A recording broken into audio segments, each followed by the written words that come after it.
Hi, is this on? No. Okay, we'll use it. As Dr. Bush had mentioned, one of the things when I was sitting in many of your seats was a lot of the faculty who had the experience in the profession weren't relaying that back all the time to those of us who were coming through the profession. And so I always ask, what are the debates? Where are the big, because if you look at scholarship, historically, the debates are where they're at, right? If you want to choose a different side, you want to see what the perspectives are from those who are experienced and veterans in the field. That was lacking when I was sitting in your shoes from my perspective. And so we challenged ourselves to go ahead and take these discussions to heart. And so hopefully that what you want to do is ask the right questions, right? Ask the tougher questions so that the great minds that are sitting up here can go ahead and inform us about what the perspective is on the profession. So without further ado, if you wouldn't mind giving us a brief introduction, and we will start with the questions after that.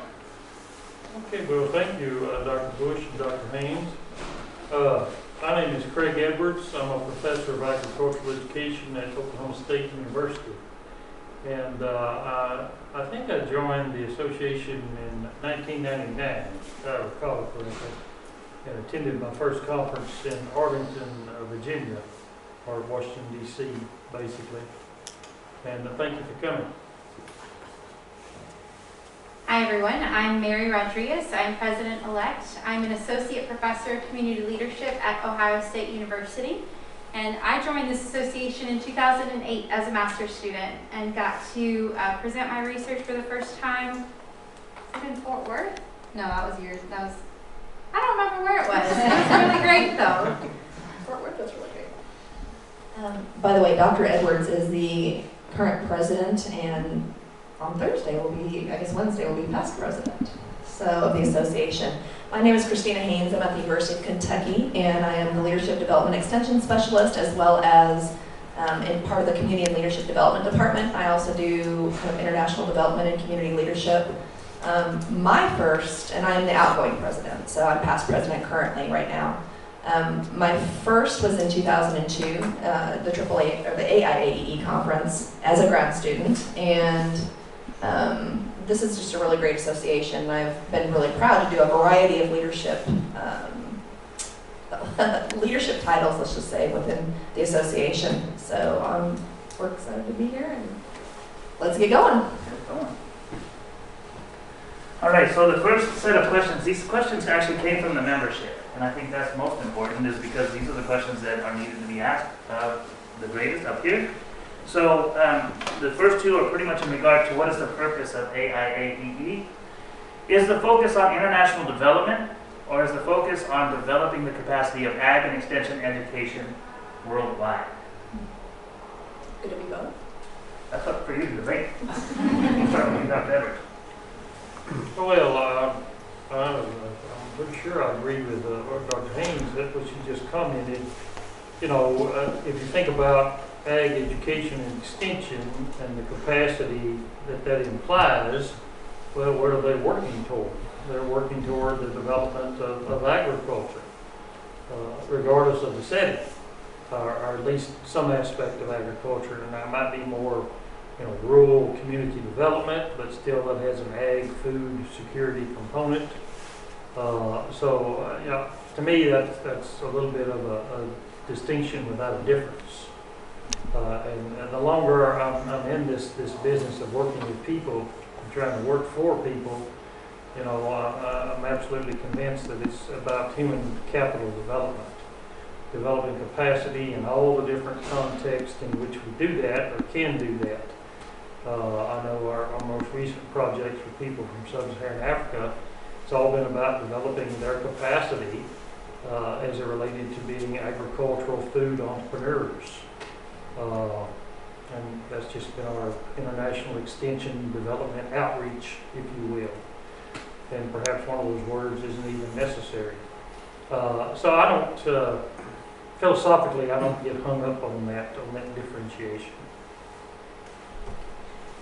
I would definitely agree with that. When we think about international agricultural development, we have to think about the way that our researchers are engaging with the people that they're trying to work with. And so that's everything that we do, this outreach and this extension component to it.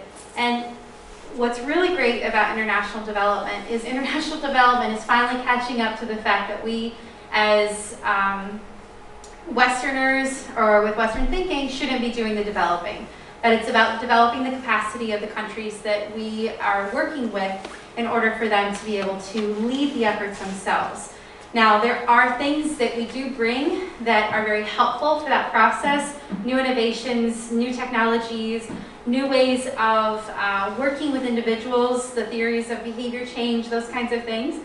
But they're not completely new to these countries, and so making sure that we're partnering with them and ensuring that, that they are foremost partners and leaders of their own development is really what I think AIAE is helping to do, is to spread that knowledge, to encourage people to see what it is that they're doing and how it relates to a more global audience for the betterment of their livelihoods in different ways. And that includes understanding how, it includes understanding the development of students, the development of professionals. It includes working with farmers and seeing what you're learning from those things. So our association really should capture a lot of that and do that holistic development of persons and livelihoods.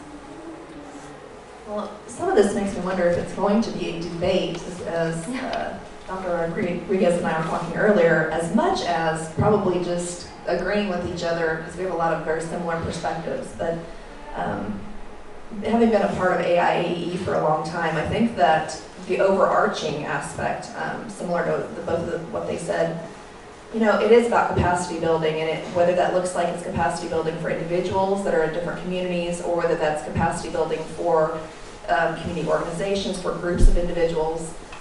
But we do a lot of community education, a lot of engagement, and it doesn't necessarily matter in some parts, if it happens to be in the United States, in Africa, in countries in Asia, in various parts of the world, that ultimately a lot of this is process.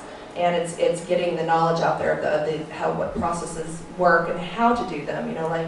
Like Mary was saying, it's working with communities and about capacity building. It's not necessarily doing things to better them because you were there. It's more of a facilitative process. So, I basically just want to back up what the other experts have said. I'm going to start on this side. So, in following up, I think you touched on international and the role of the organization.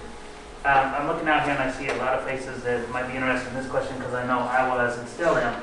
What does it mean to produce quality, influential research? I'll start with Dr. Hains. Good planning. No, there's a variety of research out there that obviously has different perspectives. And you can do everything from action research, obviously, which is much more on the ground, much more, or like a program evaluation, which is a little bit perhaps less tied to theoretical constraints and a little bit more, again, action-oriented and practical, if you will. But I think a lot of it has to do with planning it well, making sure that you have thought through the entire process of what your objectives are and what you're trying to, what your research questions are, what you're trying to research and what you're trying to find out more about. And then ultimately going through the processes of making sure that it's not biased, and making sure that the audiences are correct, and making sure that in a lot of research, a lot of times it has to do with how are you engaging the audience in an appropriate way. And so there's all these considerations that you have to think of before you actually get down to, okay, so, I have this research project. How do you end up planning, basically planning for success?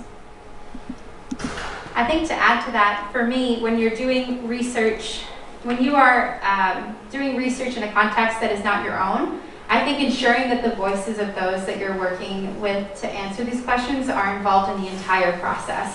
And that can be very difficult to do when you're a student and trying to make connections. And so relying on faculty members or other connections to help you do that is really important, especially for the context of our work. I think that we don't want to be doing research on people. We want to be doing research with people.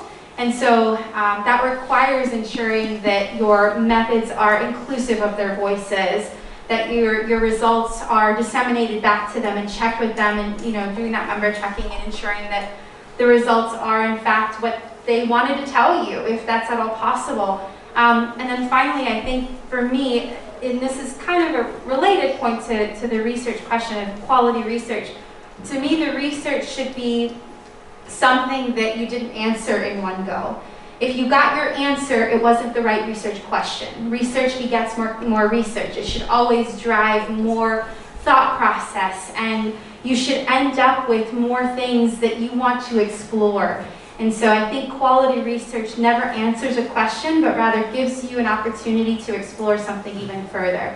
But that community engaged part of the research process, I think, is something that as academics we often leave behind or don't pay as close attention to the importance of that. And the work that we do really should be inclusive of our participants' voices as much as possible. Well, yeah, I support everything that's been said. I'm also thinking about, how we're arriving at problems that we choose to study, and the decision rules that we go through, kind of your decision matrix about what is important, what is significant. And that gets to this point of view thing, is it important, significant to the researcher, the outsider, or is it important and significant to these people that you're hopeful are going to provide data that will lead to findings, that will lead to recommendations that these people might be able to use to improve their lives, to build their capacity, to improve their livelihoods, et cetera, et cetera. And as someone who teaches change theory primarily for Everett Rogers' Diffusion of Innovations, he's got an entire chapter in his book devoted to criticisms of his own theory that he spent decades developing. And we spend a lot of time on that chapter in the graduate level course that I teach, exploring those criticisms and why it's so important to consider what those criticisms imply, in particular research on diffusion. And one that, pro-innovation bias, is a huge issue for many scientists, social scientists, natural scientists, men scientists, etc. You've got the solution and you're searching for the problem, which is the opposite of what we should be doing. And with the pro-innovation bias, comes that tendency for, individual blame bias, as opposed to looking at the community and the social system and all the norms that the participants, have to deal with and address regarding whether or not they're going to adopt something new or different. And then, it's really interesting how he weaved all that together. You can kind of put recall problem to the side. The fourth criticism is issue of equality. Okay, well, the first two really relate to that, because if you think about the adoption curve and categories from, earliest to adopt to the latest to adopt, and that socioeconomic gap that you think you're trying to close that gap, but many times you widen it, because people that are highly advantaged, they take advantage of the innovation. Whereas the people to the right-hand side of the curve, the kind of the fruit that's high in the tree, so to speak, they never get any contact with a change agent, for example. One of the things I try to impress on my students that does relate to all this about picking research questions is the people that need assistance, capacity development, help, if you will, the most, that frequently receive it the least, if they receive it at all. They receive it last, or they don't receive it at all. But there's reasons for that. They're not as well educated many times. They're harder to reach. There might be some socio-cultural norms that are very difficult to navigate. Depending on the system in which you're working, and if you're an outsider, which many of us are.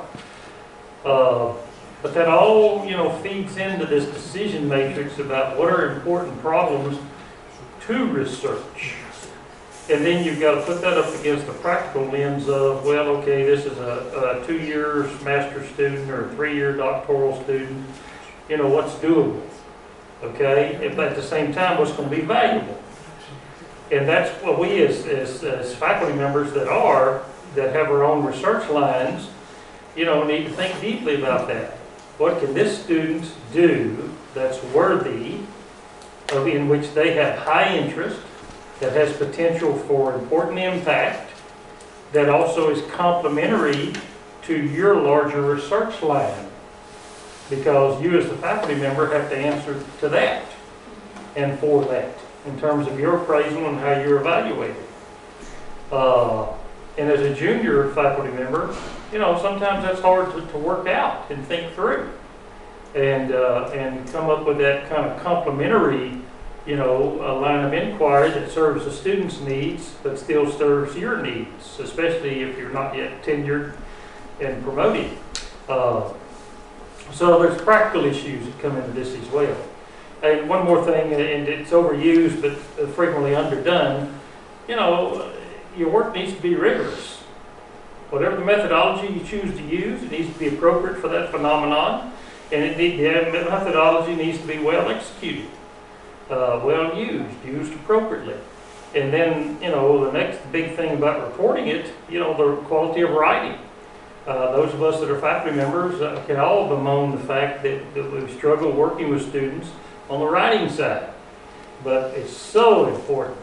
It's so important. And for those of you in the room who are graduate students, get all the practice you can writing scholarly documents. And it's a skill set that you acquire and you work on. And over time, you improve. Ryan, I want to add one more thing. I think Dr. Edwards, just as he was describing the pitfalls with diffusion of innovation and a lot of the theories that we use do have significant pitfalls that we need to be aware of. One of the things that I think is important for quality research is to ask the hard questions as best as you can and challenge the status quo, challenge the theories that we use. They encourage the use of other theories from other fields to broaden the work that we do, but also enhance the work that we do. And then additionally to that, I think that taking a critical lens and looking at the structures that are maintaining inequalities for the folks that we're working with to explore some of these questions, I think that is essential for quality research. So be thoughtful about how you integrate that into your work and be thoughtful about what that can do for future research questions as well. Sometimes that critical question can't come first. Sometimes there's other things you need to explore, but thinking about how will that critical question be answered throughout my research for quality purposes and for sustainability and great research at the end. Fantastic answers. One of the things that I'll follow up with, I always hear with our graduate students, I got this wicked survey, now what's the question? And one of the things that has to be drilled into is the question drives the methodology, and I think a lot of people forget that when they come into their training, but it's so critical. I'm going to, you say, get the voice of the people. I'm down with the people. So what questions do you have for some of the experts that are here? Does anybody have a question, a burning question that they would like to have? If not, I'm going to start throwing some fastballs. Okay, here we go. Colby's. Yes. So thank you for doing this. I think my voice is loud enough if this isn't working. But in an ideal world, how would we measure impact as students and academics working in international research? And I guess I'm wondering, we have scholarship and journal metrics and everything there, but do you think there's a lot more that we should be looking at, or how we should really be looking at whether we did a good job and how to measure that afterwards and improve with our next studies or work thereafter? Excellent question. Sure. Colby, what a great question. I love the question about measuring impact because it is tremendously difficult to do that.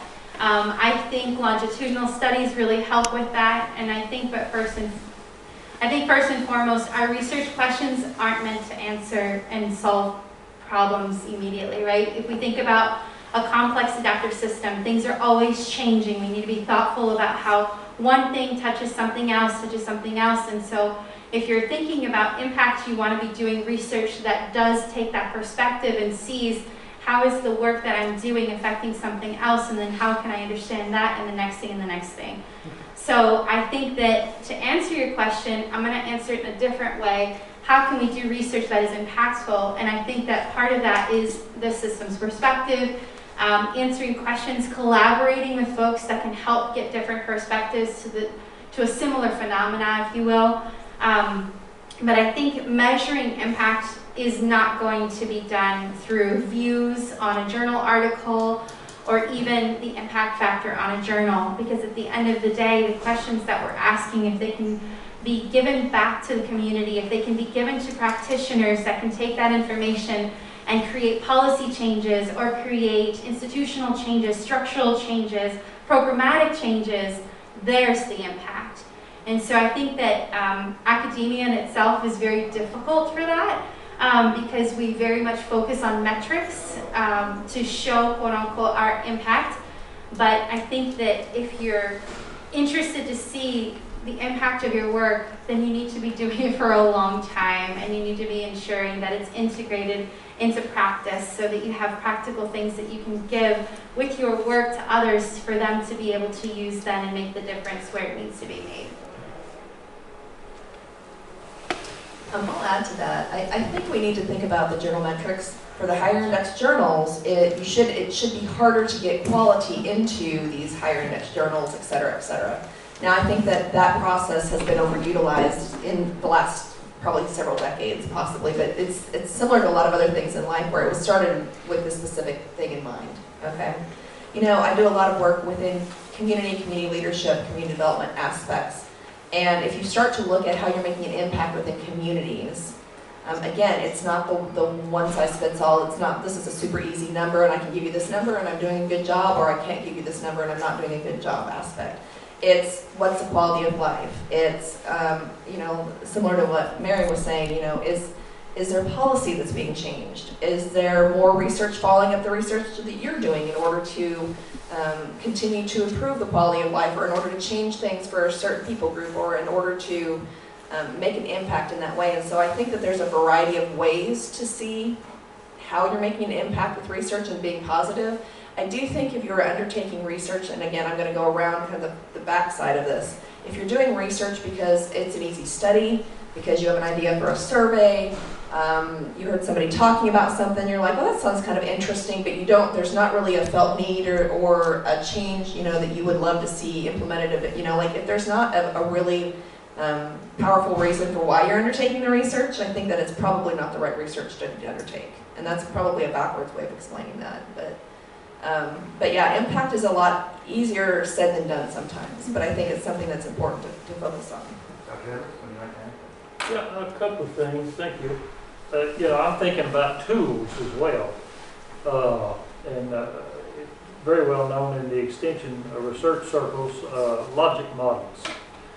And thinking through that logic model deeply at the front end, and if you're not an evaluator, you've been working with a good evaluator that can help you think through that logic model, starting with program goals, objectives, you know, going all the way to short-term and mid-term, and then potentially long-term impact. And thinking deeply. I teach a grant writing course, grant proposal writing course, and all the students have to develop a logic model. And for some, it's the first time they've ever had an experience with that. And for those of us that, you know, learn them and learn how to do them over time, they can be quite rigorous. But they can also be a great document, you know, to measure and keep score in a summative way, in a formative way, and also in a summative way about progress and impact. And then, similar to what Dr. Rodriguez mentioned, a long-term view, you got to be patient, you know, and that's so tough. Those of us with a Western mindset, you know, we're going to parachute in, we're going to spend a couple of weeks, we're going to figure everything out, and recommend this and recommend that, and see you around, and act like we did something. And some people really do delude themselves in thinking they did something. And they may have accomplished very little, or they may have done some things that were actually negative. That, you know, you let the genie out of the bottle, and now you've got a problem in the community that didn't exist before you were involved. And that can happen in the U.S. too, depending on what you're doing and what the programming is. So, you know, we're trying to avoid that. And then also, and there's a wonderful article, and if you don't know this name, you should, Larry Miller, who was a longtime faculty member at The Ohio State University, and prior to that, I think Virginia Tech and Purdue for periods of time. Great article that was in the proceedings of this conference in the late 90s that wound up being published in our journal maybe 2 or 3 years later, that I have all my graduate students read, where he talks about the fact that our problems are soft systems methodology, context bound, meaning, or what that implies is they're messy. We're dealing with human behaviors, attitudes, beliefs, predispositions. It's messy, messy, messy. But they're the same kind of problems that many stakeholders, including what I refer to as resource allocators, want answers to. Okay? You know, people in your state legislatures, people in Washington, D.C., they want answers. And sometimes they want what, you know, are easy or simple answers to very complex problems and issues. Anyway, he does a great description of how we should be thinking about that as researchers. And though speaking specifically to ag education extension communication leadership types, knowing that, you know, most of our problems are going to be of that type in nature. But we swim, if you will, or live in a sea of predominantly quant people. Now that's changing some, but you get into the bench and natural sciences, you know, they don't want to talk about all this qualitative narrative statements and, you know, photo voice and different qualitative tools. You know, we had a vet on a committee this summer, Jose Esconda, who's here. He was on his committee because of the nature of the study abroad with pre-vet students. And he equated all this word analysis, textual content analysis. He said, well, that's kind of like gene splicing. I said, well, no, I don't know, maybe. If that's your analogy, then go with it, okay?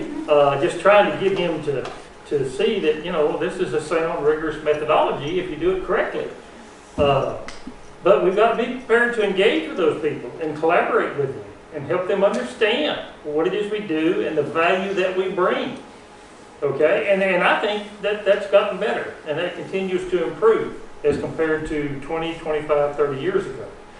But we have to continue to, and Laura Warner from the University of Florida tells me that her work with these bench natural scientists, that Rogers tends to really resonate with them because they see adoption and diffusion and all that begins to make sense. But then you have to be careful with them about this pro-innovation bias business. I'm not trying to be redundant, but man, I was in a room with a bunch of agronomists one day and mentioned that. I never got so many dirty looks in my life, you know, because that's counterintuitive to their mentality. Absolutely. Yeah. Absolutely. I think we have time for one more. We'll let him go. Willis. Thank you so much. So I heard that community engagement is very important for meaningful and impactful research. However, at the same time, I heard that there are some people who are classified as hard to reach. And so in that case, how do we engage these communities that are hard to reach? Do we just engage them from the insiders' perspectives or outsiders' perspectives? Like in that case where the insider or the outsider's perspective is from the researcher's perspective. And if we engage them from the researcher's perspective, how would that impact their lives? Thank you.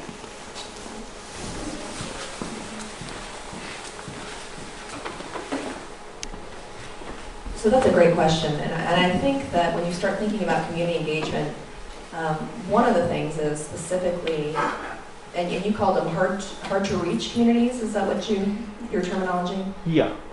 One of the big things is always having you need an entree basically, and that's an individual or it could be a group of individuals that you have some connection with, or you develop a connection, whether that's trying to develop. Learn about who the opinion leaders are of the group, or maybe there's somebody that you have a relationship with that is connected with that community. You know, there are actually a lot of these overlooked communities or hard to reach communities in a lot of our larger communities or neighborhoods or states around there. And a lot of times because they're hard to reach, they're kind of forgotten about. And so ultimately, and the reason is because similar to what Dr. Edwards was saying earlier, reaching those communities especially isn't a, well, real quick, let's just get in, do some research or whatever our programming is and get out, because it's not easy and it's not quick. And so it's really important to have, you know, an entree into that community. The other thing that we have to think about as far as community engagement specifically, and we've done a decent amount, the other Dr. Hains and I have done a decent amount of work with community engagement in communities, and we have a bad habit of wanting to, like, in a lot of universities, there's a lot of different people engaging within the community outside the university and getting out of that ivory tower, if you will. And I don't know, and definitely not at the University of Kentucky, which is where we're at, there isn't a, well, this is the training that you need to have before you end up doing community engagement. And so there's actually a lot of damage done by individuals who are going out and, you know, doing immersive experiences with communities when they don't think about how to engage, what could be positive, what could be the negative aspects, what you need to know before engaging. And so as far as, I mean, there could easily be more of a parasitic relationship as far as, you know, we go out and I want my students to learn this by engaging in this community, but in the grand scheme of things, what does the community get out of it? And is the community just being used, quote unquote, for that situation and then doesn't benefit at all? And so in that case, clearly that wouldn't be a positive benefit.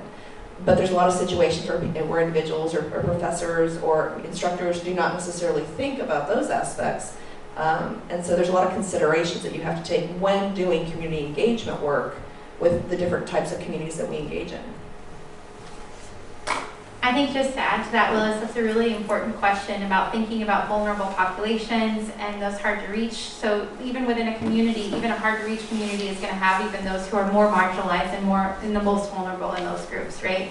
And so being really thoughtful about what is the purpose of your participation or your engagement with them, and then ensuring again that they're, you know, these gatekeepers, she says entree, I use the word gatekeepers, but those folks also have an understanding of their own community and can also make sure that there's room made for the voices of the most vulnerable in those conversations. I think is really essential, because even in a hard to reach community, there's still going to be voices that are going to be marginalized.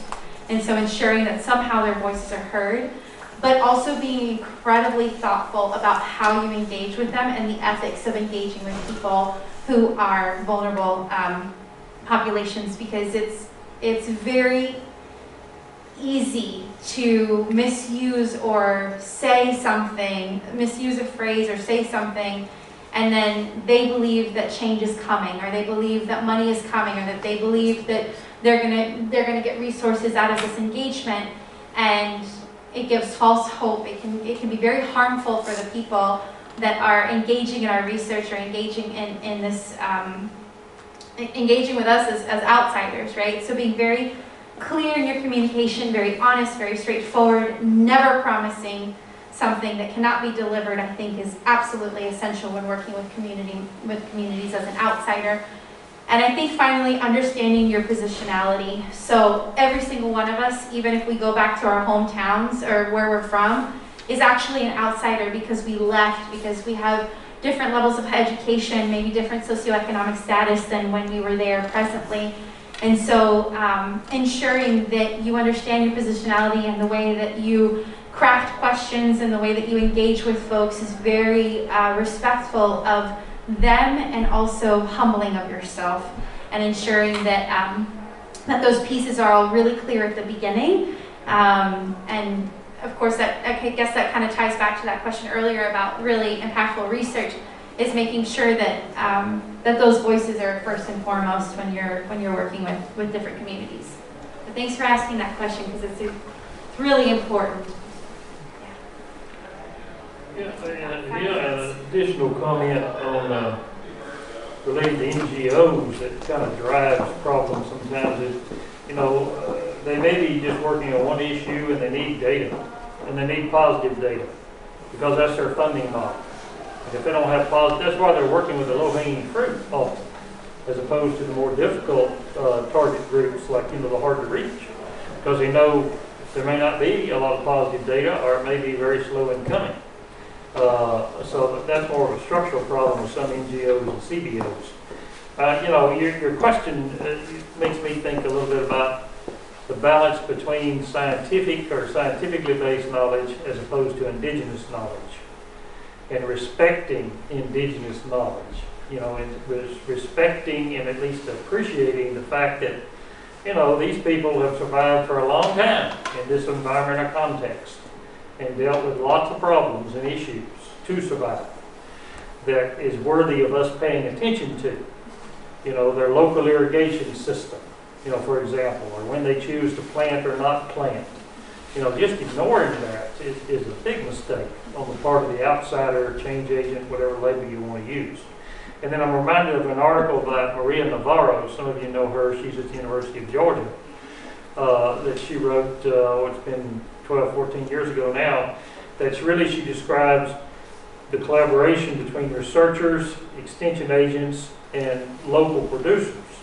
The co-creation of knowledge, and really meaning the co-creation of solutions or potential solutions. But then, the scientist has to check her or his pro-innovation bias at the door to be willing to do that and listen to somebody talk about some kind. It'd be like, a PhD in agronomy in the U.S. talking to a local U.S. farmer about arguing about something in the Farmer's Almanac. And I can't plant because Farmer's Almanac says this. Well, there's some basic knowledge that supports that, why that person believes that. So just throwing that away or disrespecting that entirely, it's not the approach to take. Again, the co-creation approach and going at it from a humble, modest perspective that you don't have all the answers, that maybe together we can develop some of the appropriate answers or solutions. I saw there were more questions, but we're out of time. And so one of the things that I think that this has been helpful for is to break down the barriers between sitting in the chair and talking to the folks with the knowledge, and that includes several individuals that are sitting in the chairs as well. So I hope that you can start to engage in all of us and be able to ask the questions that you want to without any factors or barriers between us. And this just makes everything at a more human discussion level. And so I want to thank everybody for showing up, and thank the absolute expertise up on the panel, and thank you very much for this opportunity.